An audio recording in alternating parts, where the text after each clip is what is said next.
नमस्कार दोस्तों, चलिए जानते हैं उत्तर प्रदेश की 50 फटाफट बड़ी खबरों को सिर्फ 10 मिनट में। लेकिन उससे पहले आप यह वीडियो किस जगह से देख रहे हैं हमें कमेंट में जरूर बताएं। यूपी सरकार अब युवाओं को भविष्य की टेक्नोलॉजी से जोड़ने की तैयारी में है। उत्तर प्रदेश में सरकार AI हब बनाने पर काम कर रही है ताकि ई-कॉमर्स और स्टार्टअप को बढ़ावा मिले। योजना के तहत लगभग 25 लाख युवाओं को आर्टिफिशियल इंटेलिजेंस और डिजिटल स्किल्स की ट्रेनिंग देकर रोजगार के नए रास्ते खोलने की तैयारी है। सरकार ने शिक्षा के अधिकार के तहत गरीब बच्चों को निजी स्कूलों में दाखिले का नया मौका दिया है। RTE के दूसरे चरण के आवेदन शुरू हो चुके हैं। अभिभावक ऑनलाइन आवेदन कर सकते हैं। इससे उन परिवारों को राहत मिलेगी जो पहले चरण में आवेदन नहीं कर पाए थे या चयन सूची में जगह नहीं बना सके। स्वच्छता और जल संरक्षण को बढ़ावा देने के लिए प्रदेश में 110 तालाबों को ग्रे वाटर मुक्त बनाने की योजना शुरू की गई है। स्वच्छ भारत मिशन के तहत इन तालाबों का जीर्णोद्धार होगा। इससे गांवों में साफ पानी का उपयोग बढ़ेगा, जल भराव घटेगा और स्थानीय पर्यावरण भी बेहतर होने की उम्मीद है।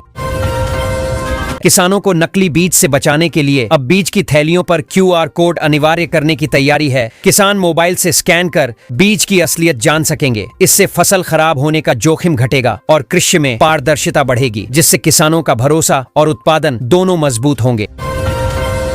प्रदेश में बिजली चोरी रोकने के लिए ट्रांसफार्मरों पर DT मीटर लगाने की योजना शुरू हो रही है। पहले चरण में बाराबंकी के 350 बड़े ट्रांसफार्मरों पर मीटर लगेंगे। इससे बिजली खपत का सही डेटा मिलेगा, नुकसान कम होगा और ईमानदारी से बिल भरने वाले उपभोक्ताओं को भी राहत मिलने की उम्मीद है। अब विदेश में खुद गाड़ी चलाने का सपना रखने वालों के लिए अच्छी खबर है। यूपी में इंटरनेशनल ड्राइविंग परमिट का नया बुकलेट फॉर्मेट लागू हो गया है। इससे आवेदन प्रक्रिया आसान होगी और विदेशी यात्रा करने वालों को लाइसेंस की वैधता और पहचान से जुड़ी दिक्कतें कम होंगी। बरेली जंक्शन पर टिकट के लिए लंबी लाइन की परेशानी कम होने वाली है। रेलवे ने नई सुविधा शुरू की है, जिससे यात्रियों को तेज और आसान टिकट सेवा मिलेगी। इससे स्टेशन पर भीड़ कम होगी, समय बचेगा और यात्रियों को सफर की शुरुआत से ही राहत महसूस होगी। यूपी रोडवेज ने होली को देखते हुए बस संचालन के नियम बदले हैं। अब 60% सीट भरने पर ही बसें चलेंगी। कर्मचारियों को बोनस देने की भी तैयारी है। इससे खाली बसों का नुकसान कम होगा और त्योहार में यात्रियों को बेहतर प्रबंधन के साथ यात्रा सुविधा मिलने की उम्मीद है। मेरठ क्षेत्र में रफ्तार का नया रिकॉर्ड बना है। नामो भारत ट्रेन ने सराय काले खां से बेगमपुल तक का सफर मात्र 39 मिनट में तय किया। हाई स्पीड कनेक्टिविटी से दिल्ली मेरठ क्षेत्र की दूरी कम होगी और रोजाना आने जाने वालों को समय की बड़ी बचत मिलेगी। नमो भारत प्रोजेक्ट आगे बढ़ने से मेरठ क्षेत्र के लोगों को दिल्ली एयरपोर्ट और ऐतिहासिक स्थलों तक तेज कनेक्शन मिलेगा। इससे रोजगार, व्यापार और रियल एस्टेट गतिविधियां बढ़ेंगी। परिवहन विशेषज्ञ मान रहे हैं कि यह परियोजना पूरे क्षेत्र के आर्थिक विकास को नई रफ्तार दे सकती है। मुरादाबाद में पंडित नगला फाटक पर लंबे समय से जाम और देरी की समस्या खत्म करने का काम शुरू हो गया है। भारी क्रेनों से निर्माण कार्य तेज किया जा रहा है। लोगों को उम्मीद है कि काम पूरा होने पर रोज का ट्रैफिक सिरदर्द खत्म होगा और यात्रा पहले से आसान हो जाएगी। AI तकनीक का उपयोग अब ट्रैफिक नियमों में भी दिखने लगा है। यूपी के एक शहर में बिना हेलमेट चलने वालों को AI कैमरे पहचान कर नाम सहित अनाउंस करेंगे। प्रशासन मानता है इससे लोग शर्मिंदगी से बचने के लिए नियमों का पालन करेंगे और सड़क हादसों में कमी आएगी। मौसम का मिजाज प्रदेश में अलग अलग दिख रहा है। शामली में घना कोहरा लोगों की आवाजाही धीमी कर रहा है, जबकि लखनऊ में हल्की धूप से राहत महसूस हो रही है। मौसम विभाग ने सुबह शाम सावधानी बरतने की सलाह दी है। खासकर ड्राइविंग करते समय दृश्यता पर ध्यान देने को कहा है।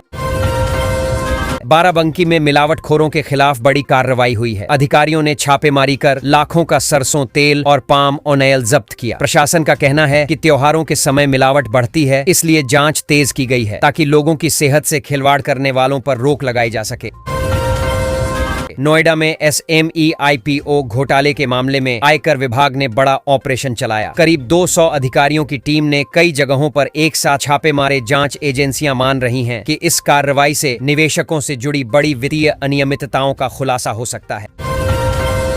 लखीमपुर में वन विभाग की नई रणनीति असर दिखा रही है। 15 दिनों में एक बाघ और 4 तेंदुए पकड़ लिए गए। ग्रामीणों ने राहत महसूस की है, क्योंकि लंबे समय से जानवरों की आवाजाही से डर बना था। विभाग अब सुरक्षित स्थानों पर इन्हें शिफ्ट करने की तैयारी कर रहा है। इटावा में ऐतिहासिक मजार से जुड़े जमीन विवाद में नया मोड़ आया है। जांच में भू स्वामित्व के पुख्ता प्रमाण नहीं मिले हैं। प्रशासन अब आगे की कार्रवाई के लिए कानूनी सलाह ले रहा है। स्थानीय लोगों की नजर इस पर है क्योंकि इससे क्षेत्र की धार्मिक और सामाजिक स्थिति प्रभावित हो सकती है। बदायूं में प्रस्तावित हाईटेक जेल परियोजना फिलहाल अटकी हुई है। जमीन अनुमति और कानूनी पेचों के कारण फाइलें लखनऊ से लेकर अदालत तक घूम रही हैं। प्रशासन मान रहा है कि मामला सुलझने के बाद ही निर्माण शुरू हो पाएगा, जिससे सुरक्षा ढांचे को मजबूत करने की योजना आगे बढ़ सकेगी। बिजनौर में महिला बस कंडक्टर से अभद्रता और मारपीट का मामला सामने आया है। चालक को बचाने पर भी हमला हुआ। पुलिस ने केस दर्ज कर आरोपियों की तलाश शुरू की है। घटना के बाद रोडवेज कर्मचारी सुरक्षा को लेकर चिंतित हैं और सख्त कार्रवाई की मांग कर रहे हैं। डीआईजी संजीव त्यागी को एक कथित हेट स्पीच ऑडियो मामले में आवाज का नमूना देने का आदेश मिला है। मामला अब सुप्रीम कोर्ट तक पहुंच चुका है। जांच एजेंसियां ऑडियो की सत्यता पर काम कर रही हैं और अदालत के निर्देश के बाद प्रक्रिया तेज हो गई है। देश भर में फर्जी विश्वविद्यालयों की सूची जारी की गई है। यूजीसी ने 32 संस्थानों को अवैध बताया है। छात्रों को सलाह दी गई है कि दाखिले से पहले संस्थान की मान्यता जरूर जांच लें, वरना डिग्री बेकार हो सकती है और भविष्य की पढ़ाई नौकरी पर असर पड़ सकता है। बांदा कोर्ट ने बच्चों से जुड़ी गंभीर आपराधिक घटना में दोषी दंपति को फांसी की सजा सुनाई है। फैसले को ऐतिहासिक माना जा रहा है। अदालत ने कहा कि बच्चों की सुरक्षा सर्वोच्च है और ऐसे अपराध समाज में भय और आक्रोश पैदा करते हैं, इसलिए कड़ी सजा जरूरी है। प्रदेश में सड़क सुरक्षा और निगरानी बढ़ाने के लिए नई तकनीक अपनाई जा रही है। प्रशासन मानता है कि डिजिटल सिस्टम से कानून पालन आसान होगा। अधिकारियों का कहना है कि आने वाले समय में ट्रैफिक अपराध और प्रशासनिक सेवाओं में एआई का उपयोग और बढ़ाया जाएगा। दिल्ली मेरठ कॉरिडोर के तेज विकास से आसपास के शहरों को भी फायदा मिलने की उम्मीद है। बेहतर कनेक्टिविटी से व्यापार, नौकरी और शिक्षा के अवसर बढ़ेंगे। विशेषज्ञ मानते हैं कि क्षेत्रीय परिवहन सुधार सीधे आर्थिक गतिविधियों को तेज करते हैं और लोगों के जीवन स्तर पर सकारात्मक असर डालते हैं। सबसे ज्यादा चर्चा एआई हब योजना की हो रही है क्योंकि सरकार इसे युवाओं के भविष्य से जोड़कर देख रही है। मुख्यमंत्री योगी आदित्यनाथ ने कहा है कि यूपी को एआई और ई कॉमर्स का बड़ा केंद्र बनाया जाएगा। इसके तहत लाखों युवाओं को मुफ्त ट्रेनिंग टूल्स और स्टार्टअप सपोर्ट मिलेगा ताकि पढ़ाई के बाद सीधे रोजगार और खुद का काम शुरू करने का मौका बन सके। जेवर में सेमीकंडक्टर यूनिट की खबर भी खूब चर्चा में है क्योंकि इससे उद्योग और रोजगार दोनों बढ़ेंगे। प्रधानमंत्री नरेंद्र मोदी ने वर्चुअल कार्यक्रम में इस परियोजना की आधारशिला रखी। माना जा रहा है कि इससे इलेक्ट्रॉनिक्स मैन्युफैक्चरिंग को नई रफ्तार मिलेगी और आसपास के जिलों में सप्लाई चेन, छोटे उद्योग और तकनीकी नौकरियों का बड़ा नेटवर्क विकसित होगा। छात्रों के लिए यात्रा भत्ता योजना से दूर गांवों के परिवारों को राहत मिलने वाली है। सरकार ने सालाना 6,000 रुपये देने का फैसला किया है ताकि बच्चे नियमित स्कूल जा सकें। अधिकारी बता रहे हैं कि इससे ड्रॉप आउट कम होंगे, खासकर उन इलाकों में जहां स्कूल दूर हैं और रोज का किराया परिवार के लिए बोझ बन जाता है। गरीब परिवारों की बेटियों की शादी सहायता बढ़ने की खबर से लोगों में उम्मीद जगी है। कन्या विवाह अनुदान राशि बढ़ाकर 1 लाख रुपये करने की प्रक्रिया शुरू हो चुकी है। प्रशासन का कहना है कि इससे बेटियों की पढ़ाई और सम्मानजनक विवाह दोनों को बढ़ावा मिलेगा। साथ ही दहेज जैसी सामाजिक समस्याओं पर भी कुछ हद तक रोक लगेगी। मेधावी छात्रों को टैबलेट और स्मार्टफोन देने की योजना इस साल भी जारी रहने वाली है। सरकार ने इसके लिए हजारों करोड़ रुपए का बजट तय किया है। अधिकारियों का कहना है कि डिजिटल पढ़ाई, ऑनलाइन कोर्स और प्रतियोगी परीक्षा तैयारी में इससे छात्रों को बड़ा फायदा मिलेगा, खासकर उन परिवारों को जिनके पास अभी स्मार्ट डिवाइस नहीं है।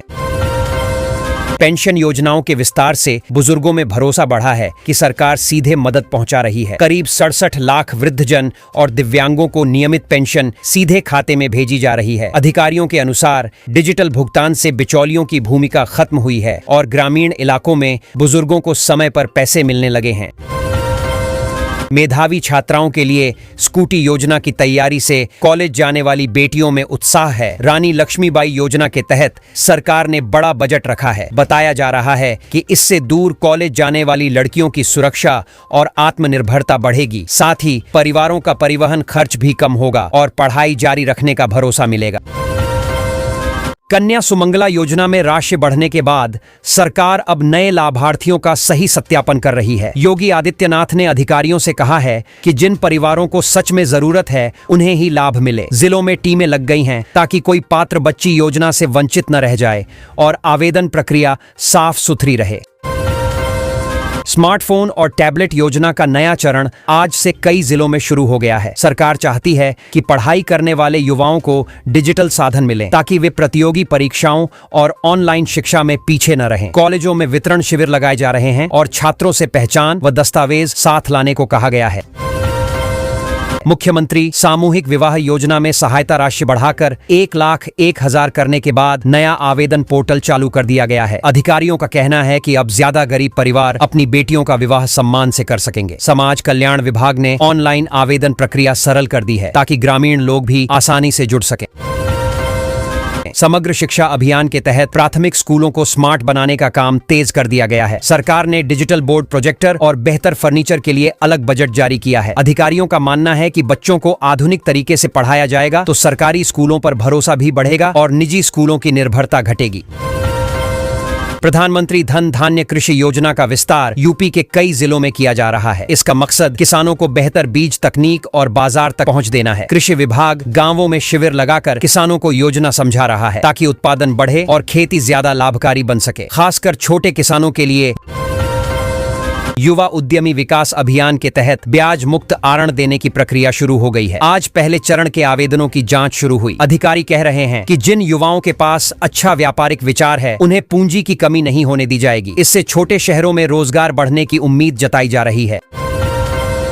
केंद्र सरकार ने यूपी को सड़क और पुल निर्माण के लिए लंबे समय का ब्याज मुक्त ऋण दिया है। लोक निर्माण विभाग अब प्राथमिकता वाले मार्गों की सूची बना रहा है। योजना का मकसद गांवों और औद्योगिक क्षेत्रों को बेहतर सड़क से जोड़ना है ताकि व्यापार, परिवहन और निवेश को बढ़ावा मिले। विधानसभा में बजट सत्र के दौरान आज सत्ता पक्ष और विपक्ष के बीच जोरदार बहस देखने को मिली। मुद्दे महंगाई, रोजगार और विकास योजनाओं के रहे। समाजवादी पार्टी के सदस्यों ने सरकार पर आंकड़ों का खेल खेलने का आरोप लगाया, जबकि सरकार ने अपने कामों को ऐतिहासिक बताते हुए विपक्ष को भ्रम फैलाने वाला बताया। मुख्यमंत्री योगी आदित्यनाथ आज विधान परिषद में अपने संबोधन में विकास कार्यों और बजट की प्राथमिकताओं पर जोर देने वाले हैं। सूत्रों का कहना है कि वे कानून व्यवस्था, निवेश और रोजगार को लेकर सरकार का रोड मैप भी बताएंगे ताकि संदेश साफ जाए कि सरकार आने वाले वर्षों में किन क्षेत्रों पर सबसे ज्यादा ध्यान दे रही है।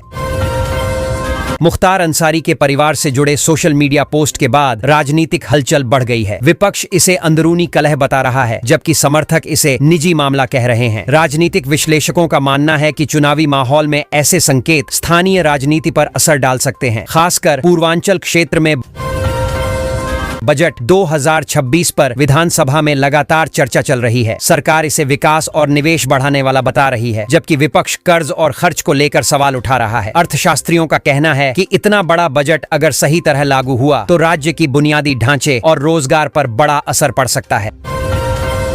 आरएसएस प्रमुख मोहन भागवत के प्रस्तावित लखनऊ दौरे को लेकर प्रशासन तैयारियों में जुट गया है। सुरक्षा व्यवस्था कड़ी की जा रही है और कार्यक्रम स्थल का निरीक्षण किया गया है। संगठन से जुड़े लोग इसे वैचारिक संवाद का महत्वपूर्ण दौरा बता रहे हैं, जबकि राजनीतिक दल इसकी अलग अलग व्याख्या कर रहे हैं।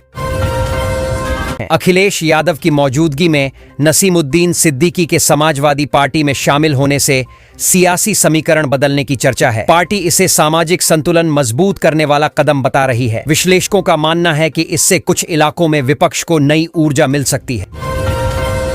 महोबा जल मिशन को लेकर अखिलेश यादव ने सरकार पर भ्रष्टाचार के आरोप लगाए हैं। उन्होंने कहा कि परियोजना का फायदा जनता तक सही तरीके से नहीं पहुंच रहा। सरकार ने आरोपों को बेबुनियाद बताया है और कहा कि योजना से हजारों गांवों को पानी मिला है, जिसका रिकॉर्ड मौजूद है। अमरोहा जिला अदालत को बम धमकी मिलने के बाद सुरक्षा व्यवस्था कड़ी कर दी गई है। पुलिस और बम निरोधक दल ने पूरे परिसर की जांच की।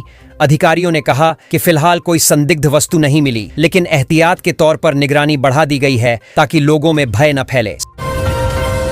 संभल में अवैध वसूली की शिकायत पर एएसपी ने पूरी एसओजी टीम को निलंबित कर दिया। जांच बैठा दी गई है और कहा गया है कि पुलिस की छवि खराब करने वालों को बख्शा नहीं जाएगा। स्थानीय लोगों का कहना है कि लंबे समय से शिकायतें थीं, इसलिए इस कार्रवाई से उन्हें राहत महसूस हो रही है। मुगल सराय में नशीली दवा तस्करी के आरोपी की करोड़ों की संपत्ति जब्त की गई है। पुलिस का कहना है कि अपराध से कमाई गई संपत्ति पर सख्ती जारी रहेगी। अधिकारियों ने बताया कि इस कार्रवाई से अवैध कारोबारियों में डर का माहौल बनेगा और कानून व्यवस्था मजबूत होगी। मथुरा में धार्मिक जुलूस के दौरान डीजे बजाने को लेकर विवाद बढ़ गया, जिसके बाद पथराव हुआ। पुलिस ने 3 युवकों को हिरासत में लिया और इलाके में अतिरिक्त बल तैनात कर दिया। प्रशासन लोगों से शांति बनाए रखने की अपील कर रहा है ताकि त्योहार का माहौल खराब न हो। बरेली में पुलिस मुठभेड़ के दौरान 2 डकैत घायल हुए और 4 गिरफ्तार किए गए। पुलिस का कहना है कि ये लोग लंबे समय से लूट की घटनाओं में शामिल थे। इलाके के लोगों ने राहत जताई है कि अब रात में सुरक्षा का माहौल बेहतर होगा और अपराधियों पर दबाव बढ़ेगा। अभिनेता राजपाल यादव के चेक बाउंस मामले में दिल्ली हाई कोर्ट में सुनवाई हुई अदालत ने दोनों पक्षों की दलीलें सुनी और अगली तारीख तय की। कानूनी जानकारों का कहना है कि ऐसे मामलों में समझौते की संभावना अक्सर बनी रहती है। मौसम विभाग ने बताया है कि फिलहाल राज्य में मौसम सामान्य है, लेकिन 2 दिन बाद पश्चिमी इलाकों में हल्की बारिश हो सकती है। किसानों को सलाह दी गई है कि कटाई या छिड़काव जैसे काम मौसम देखकर करें ताकि फसल को नुकसान न हो। लखनऊ में तापमान धीरे धीरे बढ़ रहा है और लोग हल्की गर्मी महसूस करने लगे हैं। डॉक्टर कह रहे हैं कि मौसम बदलते समय खान पान और पानी पर ध्यान दें ताकि सर्दी जुकाम से बचा जा सके। मौसम विशेषज्ञों का अनुमान है कि मार्च की शुरुआत से गर्मी का असर और साफ दिखेगा। मंडियों में गेहूं के दाम बढ़ने से किसानों के चेहरे खिल गए हैं। व्यापारी कह रहे हैं कि अच्छी गुणवत्ता का अनाज ज्यादा कीमत पा रहा है। कृषि विशेषज्ञों का मानना है कि यदि निर्यात और मांग बनी रही तो किसानों को इस सीजन में बेहतर आय मिल सकती है। बंथरा मंडी में आज गेहूं की भारी आवक दर्ज की गई, जिससे व्यापारियों की चहल पहल बढ़ी रही। अधिकारी कह रहे हैं कि खरीद व्यवस्था सुचारू है और किसानों को भुगतान समय पर मिलेगा। मंडी में तौल और भंडारण की अतिरिक्त व्यवस्था भी की गई है। तराई क्षेत्रों में सुबह कोहरा पड़ने की चेतावनी जारी की गई है। प्रशासन ने वाहन चालकों को सावधानी बरतने की सलाह दी है। विशेषज्ञ कहते हैं कि ऐसे मौसम में धीमी गति और हेडलाइट का सही इस्तेमाल दुर्घटनाओं को कम कर सकता है। प्रयागराज के माघ मेले में इस बार श्रद्धालुओं की संख्या उम्मीद से ज्यादा पहुंच रही है। प्रशासन का कहना है कि व्यवस्था संभालना चुनौती है, लेकिन सफाई, सुरक्षा और यातायात पर विशेष ध्यान दिया जा रहा है ताकि श्रद्धालुओं को बेहतर अनुभव मिल सके। ग्रेटर नोएडा में व्रत के आटे से बीमार हुए लोगों के बाद खाद्य विभाग ने दुकानों पर छापेमारी शुरू कर दी। अधिकारियों का कहना है कि मिलावट करने वालों के खिलाफ कड़ी कार्रवाई होगी। लोगों से भी अपील की गई है कि पैक्ड और भरोसेमंद उत्पाद ही खरीदें।